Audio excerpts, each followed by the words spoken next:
નમસ્કાર મિત્રો, કાળઝાળ ઉનાળાની ઋતુ સરમચીમાય છે. દિવસે તેમજ રાત્રિના સમયે ભેજના કારણે સ્થિતિ ગંભીર બની રહી છે અને આવી સ્થિતિમાં લોકોની એર કન્ડિશન પર નિર્ભરતા વધી રહી છે. દિવસ ઉપરાંત લોકો શાંતિથી ઊંઘ લેવા માટે આખી રાત એસી ચાલુ રાખીને સૂઈ રહ્યા છે. જોકે અમે તમને જણાવી દઈએ કે જો તમે પણ લોકોમાંથી એક છો અથવા આખી રાત એસી ચાલુ કરીને સૂતા હોય તો ગરમીથી રાહત મેળવવાની આ રીત તમારા સ્વાસ્થ્યને ઘણી રીતે નુકસાન પહોંચાડી શકે છે.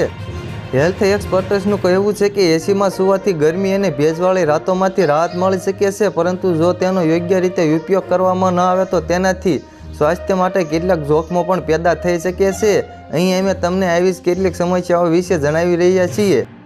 આખી રાત એસી ચાલુ રાખીને સૂવાથી બીજા દિવસે સ્નાયુઓ અકળાઈ જાય છે અને સાંધામાં દુખાવો થાય છે. ખાસ કરીને જો શરીર લાંબા સમય સુધી ઠંડા તાપમાનના સંપર્કમાં રહે તો આવી સમસ્યાઓ ખૂબ જ સામાન્ય બની જાય છે. ઠંડા તાપમાનના કારણે સ્નાયુઓ સંકુચિત થઈ શકે છે અને કડક થઈ શકે છે. તો મિત્રો, હાલ માટે એટલું જ. ફ્રી મળીએ નવી અપડેટ અને નવા સમાચાર સાથે. તે પહેલાં ખાસ કરીને વિડીયોને એક લાઇક અને YTV ગુજરાતી ન્યૂઝ યુટ્યુબ ચેનલને ખાસ કરીને સબસ્ક્રાઈબ કરવાનું ભૂલતા નહીં મિત્રો.